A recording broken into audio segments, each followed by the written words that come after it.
In the heart of Nigeria, nestled between rolling green hills and fertile farms, there was a lively village called Odenigbo. This village was ruled by King Adewale, a wise and caring leader. His daughter, Princess Amara, was known for her kindness and gentle nature.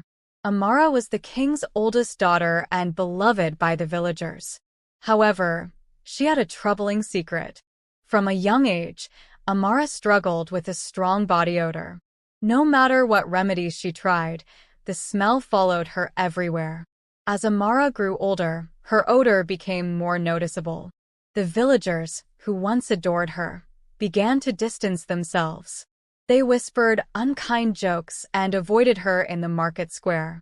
Mothers would pull their children away when they saw her coming. Amara felt very lonely.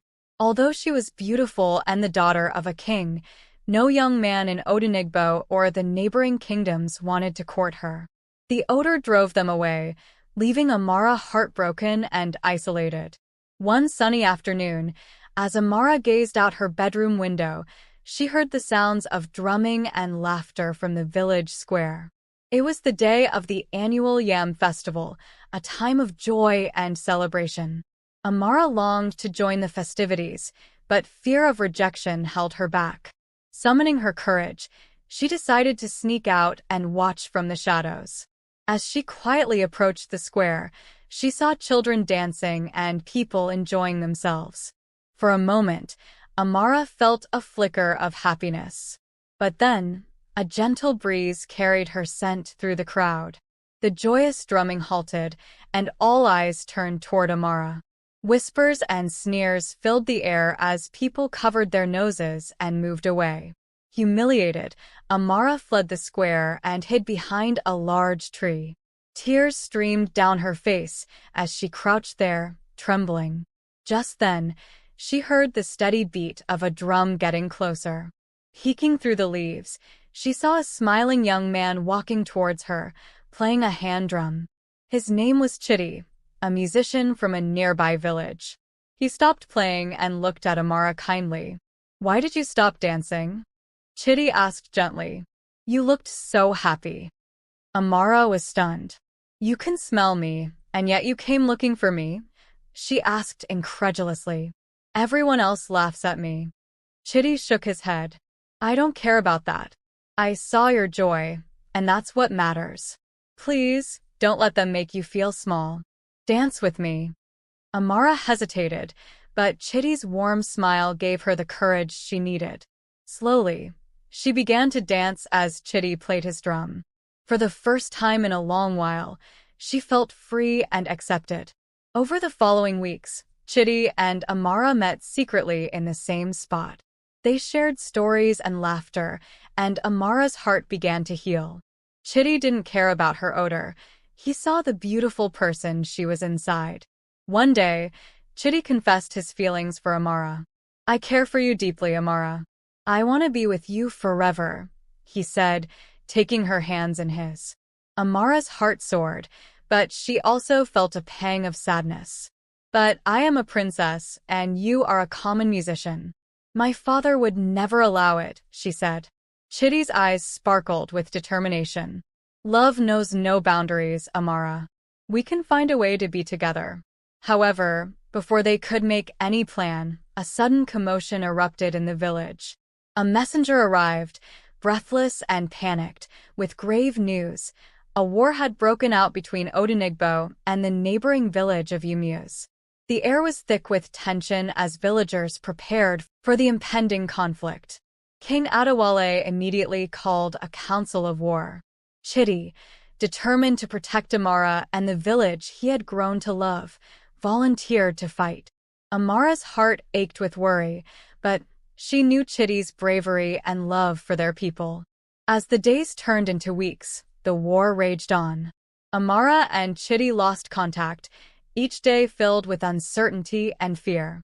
Amara spent her days tending to the wounded and praying for Chidi's safety, her heart heavy with longing. Finally, after months of relentless battle, a peace treaty was signed. The village of Odenigbo began to rebuild once again, and hope was slowly restored. One sunny afternoon, Amara spotted Chidi returning with the other warriors. Her heart leaped with joy as she ran to meet him. Chidi embraced her tightly, his eyes filled with relief and love. "I missed you so much, Amara," he whispered. "I was so worried, Chidi. But you're back now. That's all that matters," Amara replied, tears of happiness streaming down her face. As they reunited, Amara's father, King Adewale, approached them with a solemn expression. "Chidi, your bravery in battle has proven your worthiness beyond any doubt. However, there is still one more challenge you must face to be with my daughter." Chidi looked at the king with determination. "I will do anything, your majesty." King Adewale nodded. In the deepest part of the forest lies the Obinna Blossom, a rare and powerful flower. It blooms only once every 10 years and is said to have magical properties. The village herbalist has prescribed it as an ingredient that will rid Amara of her strong body odor permanently. You must journey into the forest and bring back the Obinna Blossom. Amara's eyes widened with concern. "Father, the forest is dangerous. Chidi has already proven himself." King Adewale placed a reassuring hand on her shoulder. "I know, Amara, but this flower is essential for your well-being. Chidi's love and determination will guide him." Chidi squeezed Amara's hand. "I will go, Amara. I promised you I would always come back to you. I will find the Obinna Blossom and return." With a heavy heart, Amara watched as Chidi prepared for his journey into the forest. The villagers gathered to wish him luck, their faces filled with hope and admiration. Chidi set off into the dense woods, determined to find the rare flower and cure the love of his life. As Chidi ventured deeper into the forest, he encountered countless challenges.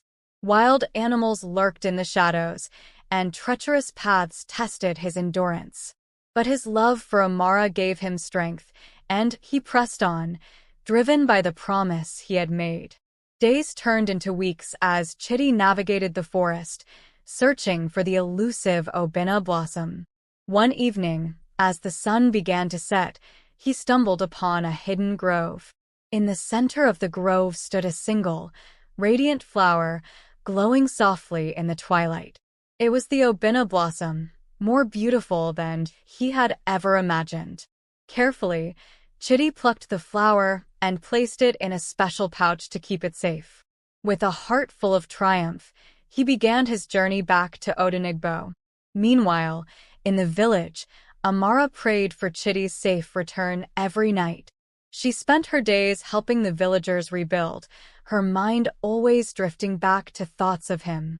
Finally, after weeks of anxious waiting, Chidi returned to Odenigbo, weary but triumphant. He went straight to the palace, the Obinna Blossom safely in hand. When Amara saw him, tears of joy streamed down her face. She ran to him, embracing him tightly. "You did it, Chidi. You found the flower," she exclaimed. Chidi smiled, holding her close. "I promised you, Amara. I will always come back to you."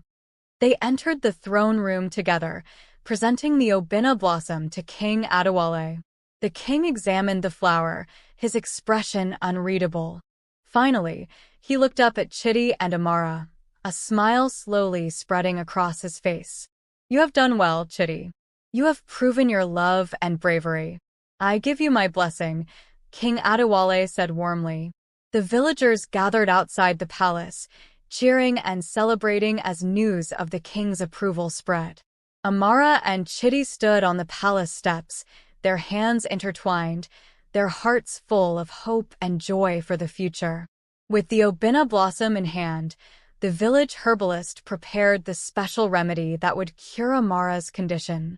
The potion was brewed with care and reverence, its magical properties glowing with a soft, ethereal light. Amara drank the potion, feeling a warm sensation spread through her body. Gradually, the strong odor that had plagued her for so long began to fade, replaced by a delicate, sweet fragrance. Tears of relief and happiness filled her eyes as she realized the cure had worked. Chidi took her hand, his eyes shining with love and pride. "You are even more beautiful now, Amara, and I am honored to be by your side." As they stood together, the villagers gathered around, cheering and celebrating their love and the end of Amara's suffering. The bond between Amara and Chidi had grown stronger through their trials, proving that true love can conquer any obstacle. And so, Amara and Chidi began their new life together, filled with love, happiness, and the promise of a bright future. They knew that no matter what challenges lay ahead, they would face them together, hand in hand, their love guiding them through every step of their journey.